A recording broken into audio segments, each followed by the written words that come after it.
Hello everyone, I hope your day is starting off just as fantastic as it possibly can. I'm wearing my colorful shirt today because it's a happy day. I've got good news for you. Let me ask you a question now. Think back about 3 or 4 months ago around Christmas time. If I asked you this question, back then when we were inundated by the terrible rhetoric of how Canada's broken and everything's horrible and everything's doom and gloom and the whole country was going to fall apart and on and on and on and on. If I asked you this question back then, do you believe it's possible that in a few months these will be the headlines we're reading? With respect to the United States, American stocks, bonds, and the dollar fall after latest downgrade of U.S. government's credit rating. And on the same day, the headline for Canada, TSX posts 10th straight day of gains, longest winning streak since October 2021. The S&P TSX Composite Index ended up, closed over 26,000, setting a record high in Canadian history. Now, I don't give any financial advice one way or another, but those headlines capture something that I've mentioned a couple of times in previous videos, that it's not so bad for Canada going forward. Even though we've been hit with tariffs and we're in the middle of a trade dispute with the United States, things aren't so bad. In fact, if you look at the Canadian stock market's performance over the last 6 months, and I have a graph here of the S&P TSX, the main composite index trading out of Toronto, you'll see that when those tariffs hit at the beginning of April and all markets went down, our stock market collapsed from about 25,300 and hit a low of 22,500, but it has since recovered and surpassed the level that it was at.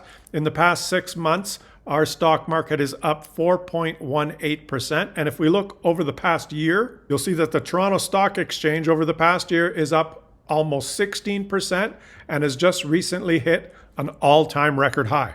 The United States Dow Jones Industrial, however, over the past 6 months is down almost 2%. It had hit a high of over 45,000 and it dropped as well when those tariffs were announced at the beginning of April and is slowly starting to recover and is now hovering around 42,600. Down almost 2% for 6 months. And if we look at the U.S. stock market performance over the past year, the U.S. stock market is up 7% over the past year, half as much as the TSX and not at their all-time high yet. Now, stock markets go up and down for various reasons. And as I said just earlier, I am in no position to predict what's going to happen in the future. But the market sentiment is very positive for Canada, and it's not so positive for the United States. And one of the reasons is we hold a lot of cards in Canada. Okay, we have a lot of aces, and I'll tell you what those aces are. Steel, aluminum, potash, oil, gas, and about 12 different minerals that I can't pronounce. Things that everyone in the world wants, and things that we have in abundance. Things that we've been selling to the United States, and things that the United States, for some bizarre backwards reason, wants to pay more for by imposing tariffs on the import of those goods. And I'm going to mention it again because I know there's probably still people that may be watching from the United States that don't understand how tariffs work. I think there's probably 99% of Canadians that understand that tariffs are paid by the company that imports the goods. And when you say we're going to apply a tariff on Canada, what that actually means is when U.S. companies import goods from Canada, they pay those tariffs. And when they pay those tariffs, the cost of those goods increases. If you apply a tariff on those raw materials that are used to make things, and those imports cost you more, then it will cost U.S. manufacturers more to make those products. And the U.S. is a very large manufacturing economy compared to Canada. And if the United States wants to pay more, that's up to them. If they want to pay 25% more for aluminum from Quebec, fine. Their Bud Light cans will cost them more to manufacture. Airplanes will cost them more to manufacture. If they want to apply a 25% tariff to Canadian steel imports, well, fine. Then everything they manufacture that includes steel will cost them more. And it isn't so easy to just replace those products for the United States. They will probably continue to import those things because Canada has natural advantages in the export of a lot of these raw materials. For example, aluminum. There's a reason that Quebec is a superpower in the world in the production and export of aluminum. And that is because the manufacturing of aluminum requires a lot of electricity. And it just so happens that Quebec has one of the world's cleanest, most reliable, and cheapest sources of electricity. Their whole electricity grid powered through hydroelectric dams. There's a reason that Ontario is very good at manufacturing steel. And again, it has to do with the energy source. Ontario has abundant nuclear and hydroelectric energy, which is cheap and reliable. There's a reason you don't manufacture steel and aluminum in Alberta, because Alberta generates their electricity by burning natural gas, and it's expensive. Canada has lots of things that the United States needs. If the Americans want to put a tariff on potash, the thing that you need to make fertilizer to grow food, fine, let them. It just so happens that the only supply of potash in North America comes from the beautiful province of Saskatchewan. And it is beautiful. I've been there. Saskatchewan has something that none of you have ever seen unless you've been there. And that is the world's most amazing sky. Saskatchewan doesn't get a lot of love online, so I thought I'd throw that in. And if the US government insists on maintaining those tariffs on Canadian imports, and the demand for Canadian imports goes down in the United States, well, everyone in the world needs the same stuff. Really, the only reason that Quebec up till now sells almost all its aluminum to the United States is simply because once it's manufactured, they could just put it on a truck and drive it across the border. It's easy because they're right there. But if they don't want it, you can easily put that aluminum on a ship and sell it somewhere else. The transportation cost will be a little bit higher, but like I said, Quebec is a world superpower at manufacturing this stuff, and there's lots of countries that would be really happy to buy aluminum from La Belle Province, and potentially even willing to pay more than the Americans are now. The Coastal GasLink project will be finished by about Canada Day, and it is a pipeline from Dawson Creek in northeast British Columbia to Kitimat on the coast, and it will carry natural gas to the coast. And at Kitimat, there will be an LNG station, a liquefied natural gas station, which will cool that gas into liquid form, and it'll be put on transport ships and sold to other markets. The price of natural gas in North America, specifically the Henry Hub spot, which is the general price that sets the market for North America, currently was about $3.30 per million British thermal units. And right now, all Canadian gas producers put their gas in pipelines and sell it in North America, domestically, or the majority being exported to the United States. The latest price for liquefied natural gas imports to Japan is $12.43 per British thermal unit. Now, of course, there's a cost to building the infrastructure to be able to export gas. There will be a big transportation cost involved with getting the gas to Japan, which will be absorbed by the producers. But $12.43 compared to $3.30 is a massive difference.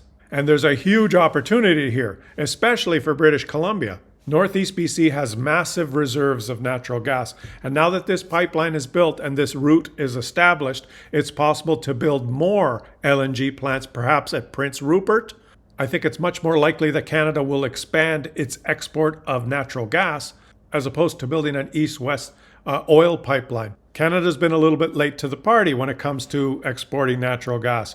For example, Australia, which is an island, has to export all its natural gas using LNG techniques. They have 10 operating LNG export plants, and all of those are exporting natural gas all over the world, mainly to Asia. The United States has 8 LNG export terminals, and what they've been doing is importing natural gas from Canada, paying about $3.30 per British thermal unit. They've been buying it from us for $3.30, then liquefying it and selling it to markets around the world for $12, $13, $14. So if the United States wants to put tariffs on our natural gas imports, well, we should just build a lot more LNG stations. It'll take time. These things don't happen overnight, but we're holding a lot of cards. The whole world wants what we have. We have to stop being so fixated with the fact that we must trade with the United States because we share a border. Australia is an island. They trade with lots of different countries because 2/3 of the world is covered in water and 100% of the world is covered with air. And we have two things called ships and planes. So we can trade with anyone. Do you know what else Canada has? Friends. We have lots of friends all over the world that want to do business with us, that want to buy our products, that we can do deals with. The Americans don't have any. In some bizarro backwards world, they thought it would be a good idea to take an adversarial, aggressive, and sometimes threatening stance in their dealings with countries all over the world. They need critical minerals. I would suggest it would be really easy for them to import those from a friendly nation like Canada instead of threatening to invade Greenland and take the minerals from there. I've shown you this graph before, the US 10-year bond yield, how it's gone up from 2020 and is yielding now 4.49%. That yield is not coming down, mainly from investors demanding a higher yield, a higher return for borrowing money from the United States compared to the Canadian 10-year bond yield, which typically follows the US. It mirrors the US, but the Canadian 10-year bond yield is on a more pronounced downward trend than the US one. And this means that the Canadian government can borrow money at a lower interest rate than the United States. Our 10-year bond yield is now at 3.3%, 1 percentage point lower than the United States. And another thing that we in Canada have is an awareness of what's going on. Canadians en masse are buying Canadian goods and vacationing in Canada. I'm going to choose Canada this summer for my vacation.